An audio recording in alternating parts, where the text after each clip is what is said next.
ने तमाम सियासी जमातों की पॉलिटिकल फंड रेजिंग की जांच पड़ताल, उनके जो अकाउंट्स हैं उसकी स्क्रूटनी करनी है, जांच पड़ताल करनी है और in accordance with the law करनी है।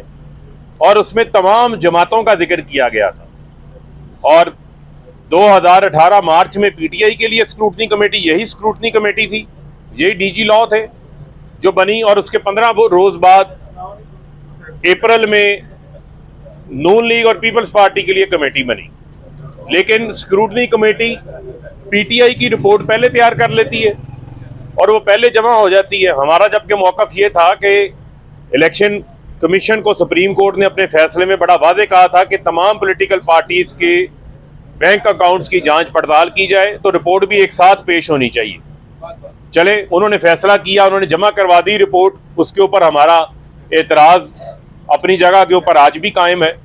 लेकिन अब हमारा बड़ा सादा सा इलेक्शन कमीशन ऑफ पाकिस्तान के सामने ये सवाल है कि सुप्रीम कोर्ट के फैसले की पासदारी कब होगी। यानी कि एक स्क्रूटनी कमेटी जो साल 2018 में बनती है, 2019 भी गुजर जाता है, 20 भी गुजर जाता है, 21 भी गुजर जाता है और 22 भी गुजर रहा है, यानी तकरीबन 4 साल से ज़ायद 5वां साल मुकम्मल हो जाएगा। लेकिन अभी तक स्क्रूटनी कमेटी इलेक्शन कमीशन के सामने अपनी रिपोर्ट ही पेश नहीं कर सकी। तो इलेक्शन कमीशन से ये हमारी इस्तदा है कि यह पाबंद बनाया जाए। और हम ये उम्मीद करते हैं कि कोई सियासी जमात जो है वो लाडली नहीं है, किसी के साथ पीपल्स पार्टी नून लीग वालों के साथ कोई लाडलों जैसा सलूक नहीं होना चाहिए, बल्कि सबके साथ कानून के मुताबिक सलूक होना चाहिए। सबकी रिपोर्ट्स जो है वो जमा होनी चाहिए, इलेक्शन कमीशन उसके सामने फैसला लेकर आए। जो असल हकाइक थे, आज भी 7 अकाउंट्स ऐसे सामने आए हैं जो पीएमएलएन ने इलेक्शन कमीशन के सामने डिस्क्लोज ही नहीं किए, जाहिर नहीं किए।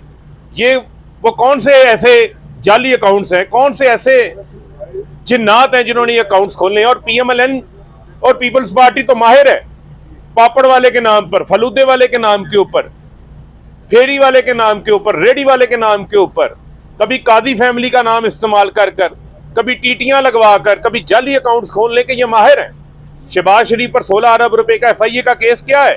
रमजान शुगर मिल के मुलाजमीन के नाम के ऊपर जाली अकाउंट्स खुले हुए हैं, टीटियां लग जाती हैं। जो लोग कभी लंदन गए ही नहीं, कभी ख्वाब में लंदन नहीं गए होंगे, उनके नाम से टीटियां लंदन से आ रहे हैं। यानी ये ऐसे आइंस्टाइन है, बल्कि जो आइंस्टाइन है वो भी अब दुनिया में नहीं है, वो भी ये सोच रहा होगा कि ये सलाहियत तो मेरे अंदर भी नहीं थी जो सलमान शहबाज के अंदर है, जो इसहाक डार के अंदर है। इसहाक डार नवाज शरीफ के लिए मनी लॉन्ड्रिंग करता था, सलमान शहबाज शरीफ और हमजा के लिए मनी लॉन्ड्रिंग करते हैं। और वो आते हैं, हिफाजती जमानतें भी मिल जाती हैं, 4-4 साल के लिए मफरूर रहते हैं और अदालतों में पेश नहीं होते।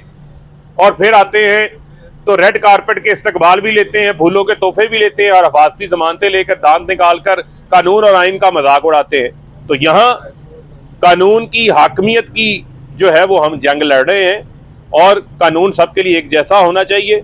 इलेक्शन कमीशन ये मेक श्योर करे, पीपल्स पार्टी नून लीग की भी रिपोर्ट सामने आए। और मैं चैलेंज करता हूँ, बिलावल को भी चैलेंज करता हूँ, मरियम को भी, नवाज शरीफ, शहबाज शरीफ, जरदारी को भी चैलेंज करता हूँ कि पीटीआई ने तो अपनी फंड रेजिंग की रिपोर्ट जमा करवाई, पहली सियासी जमात थी जिसने पॉलिटिकल फंड रेजिंग की, अकाउंट्स भी मेंटेन किए।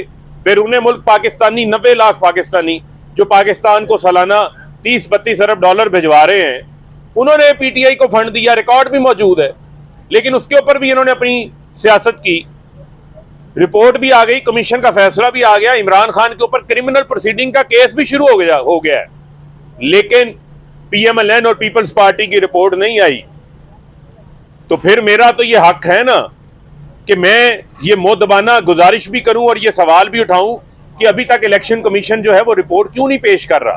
ये रिपोर्ट के अंदर किस बात का डिले है, क्यों अवाम के सामने ये हकाइक नहीं आ रहे ताकि पता चले कि ये पीएमएलएन के अकाउंट्स किस मनी लॉन्ड्रिंग में इस्तेमाल हुए, कहाँ से पैसा आया।